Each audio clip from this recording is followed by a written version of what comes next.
자, 이 세 번째 주제는요, 이용수 종군 위안부 할머님에 대한 겁니다. 자, 이용수 할머님에 대해서 치매 배신자 이제 좌파들의 마녀 사냥이 시작됐습니다. 자, 이 정대협 정신대 대책협의회, 이 정대협은 제가 잘 알고 존경하는 이효재 교수님이 만든 단체였어요. 그 단체가 처음에 만들었을 때는 진짜 이 정신대라고 그 당시에 불렀던 종군 위안부들에 대해서 우리 사회에서 아직 이렇게 관심도 갖지 않았을 때, 그때 이제 이 문제를 시작을 했던 겁니다. 그리고 저 역시 일본에 있을 때 이 일본 주호대학의 요시미라는 교수가 처음으로 도서관에서 일본의 종군 위안부, 한국 여성들을, 조선 여성들을 이런 식으로 징발을 해가지고 일종의 국가가 제도적으로 한국 여성들을 성노예로 삼은 사건에 대해서 이 문건을 도서관에서 이 발견을 해가지고 일본 언론에다가 이 발표를 한 거예요. 그래서 일본 언론에 아사히 신문 같은데 제법 크게 났습니다. 저는 솔직히 말해서 그게 좀 의아했어요. 그 당시에 제가 도쿄 특파원으로 있었는데, 왜? 우리는 할머니들한테 그런 얘기 듣잖아요. 뭐 정신대로 데려가가지고 일본 군인들한테 그렇게 능욕당하게 해갖고 일부러 뭐 원치도 않는 사람하고 결혼도 시키고 조혼도 시키고 그랬던 겁니다. 그래서 그 당시에 1937년에 만주에서요, 일본군이 만주를 점령하고 있었을 때 일본 군인들이 중국 여성들을 막 강간을 하고 성폭행을 하고 이런 문제가 심각하니까 이 일본 놈들이 중국이 무서웠던 거예요. 응?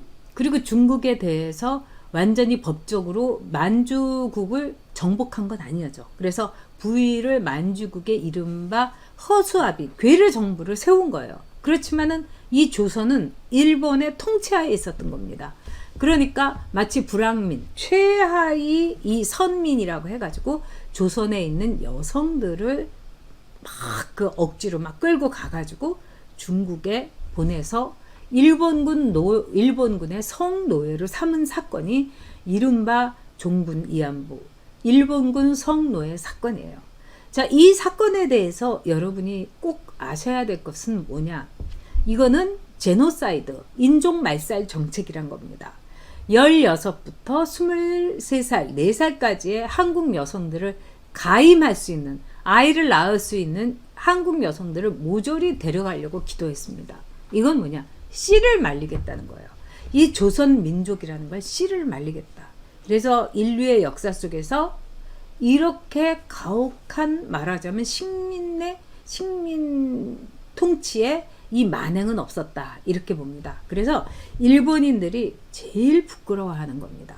두 번째, 어떤 분들이 그래요. 예를 들면 반일 종족주의라든가 이영훈 교수라든가 이른바 이제 예를 들면은 이번에 연세대의 그 유교수라든가 이런 분들이 종군 위안부는 매춘을 했었다, 이렇게 얘기를 합니다.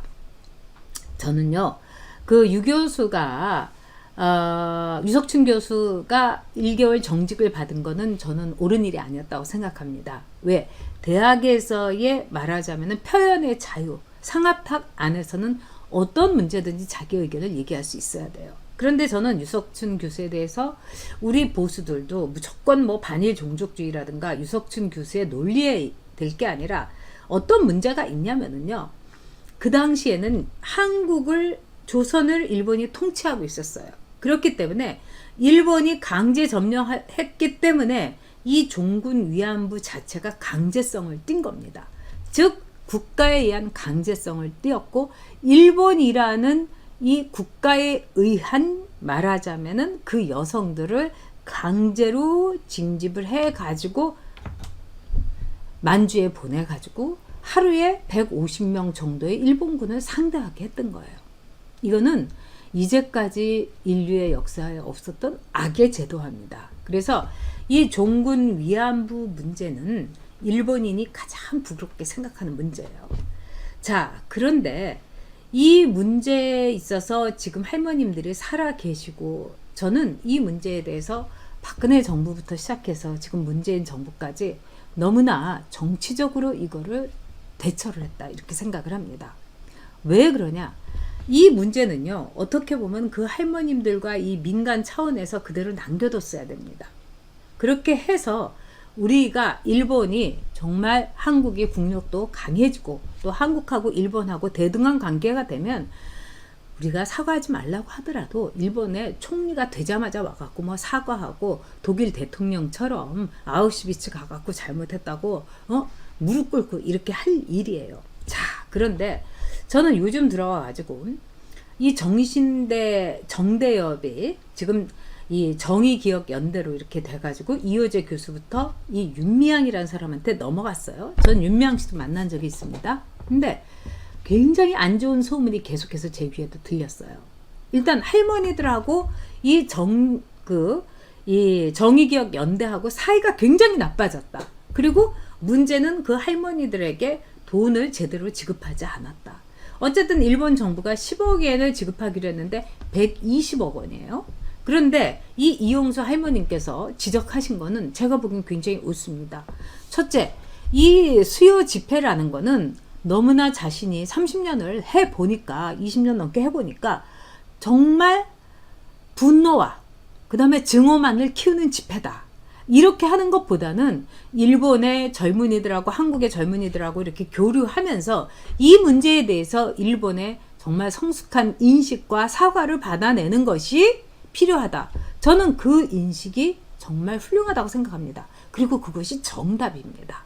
언제까지 이렇게 수요 집회를 하면서 일본에 대한 분노, 일본에 대해서 증오를 부추기는 거.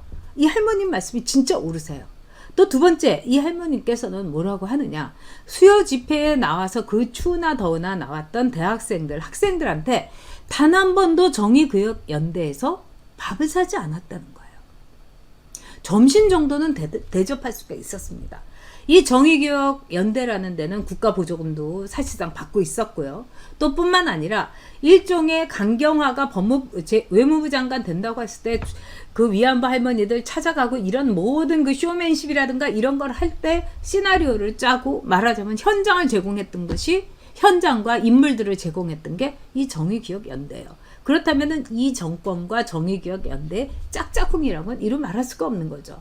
그 다음에 세 번째, 윤미향이가 끝까지 여기에서 정의구역연대의 이사장으로서 일을 해야지 어떻게 배지를 다룰 수가 있느냐. 저도 윤미향이라는 사람이 배지를 단다고 그래가지고 너무너무 놀랐어요. 저는 진짜 무슨 뒤통수를 맞아도 그냥 탕 하고 맞은 듯한 그런 느낌이 들었습니다. 왜? 시민활동을 하는 사람이 더구나 그렇다면은 정의기억연대에서 종군 위안부 할머니를 위해서 자기가 이렇게 시민활동을 한 사람이 자, 배지를 달고 국회에 갔다? 왜 국회에 가죠? 국회에 가서 뭘 합니까? 국회에 갈 이유가 없는 거예요. 근데 그 여자가 국회에 갔다는 거는 이제까지 30년 동안 이용수 할머님이 이용당할 만큼 이용당하고 뼈골 빼먹을 만큼 다 빼먹고 이렇게 했다는 거 아니겠습니까? 그 다음에 또 세 번째는 돈입니다. 자, 120억 엔이라는 돈을 윤미향이가 그걸 받았다 이거예요. 근데 할머니들한테 지급된 거 막 우리가 예를 들면은 이제 영수증 처리됐고 다 그랬다 하는데 그 할머니들한테 1억 원이 갔다는 거예요. 그리고 다른 할머니들한테도 다 갔을까요? 저는 이 정의구역연대라는 데서 말하는 게 굉장히 우스운 거예요. 뭐 어버이날에 꼭 찾아뵙겠다는 둥 할머니들의 기억이 가물가물한가 보다. 그리고 주변 분들에게 말하자면 영향을 받았다. 결국은 뭡니까? 이용수 할머니가 치매다. 그 다음에 또 하나의 말하자면 좌표가 오늘 찍혔는지 대깨문들이라든가 좌파, 달좀들 또 일부 여성단체에서 막 이 할머니에 대해서 배신자다. 돈만 밝히는 늙은이다. 이런 식으로 총공격을 해대고 있습니다. 우리가 예상했던 바지만은 이거는 너무나도 폐륜적인 마녀사냥입니다. 어떻게 그럴 수가 있습니까? 자기네들이 그동안 단물이란 단물은 다 빼먹고 자기네들이 그걸 가지고 먹고 살았지 않습니까? 지금 아마 정의구역연대에서 이 윤미향이라든가 그 한모라든가 거기 있던 직원들이 다 이 할머니들한테 온 기부금이라든가 뭐 120억 원 이런 걸 가지고 지들끼리 다 뭐 휴가비도 보너스도 받고 외국 여행 가면은 무슨 뭐 좋은 비즈니스 클래스 뭐 이런 것도 뭐 타고 가고 다 그러는데 쓰였을 겁니다. 결국은 자기네들의 직업이었던 거예요. 먹고 사는 수단이었던 겁니다. 그리고 이 윤미향이라는 여자도 너무 이상한 게 사드에 대해서 막 자기가 미국이 무기장사다 이런 식으로 그거야말로 반미적 시각 아닙니까? 그래 놓고는 자기는 반미가 아니고 그리고 더 웃긴 거 반일도 아니라고 하는 겁니다. 그럼 뭐죠? 정의기억연대에서 반일이 아니다고 하는 거는 그럼 뭐란 얘기입니까? 그리고 이 윤미향이라는 여자는요. 딸아이가요. UCLA에서 석사과정을 하고 있어요. 윤미향이라는 여자는 이 가난한 우리가 알고 있는 이 좌파 어떻게 보면 시민단체의 일을 평생 하는 여자고 이 남편이란 사람도 간첩죄로 이 재판받고 이렇게 복역을 했다가 나와가지고 지금 수원에서요 아주 조그만 이름도 없는 신문사의 대표를 하고 있는 거예요. 이름만 있는 거죠. 그럼 둘이 도대체 수입이 얼마나 되기에 1년에 1억 원 가까이 드는 딸 아이의 UCLA에 더구나 그 비싼 뭐 등록금만 해가지고 5천만 원이라고 하는데 생활비까지 하면은 1억도 넘는 거 아닙니까?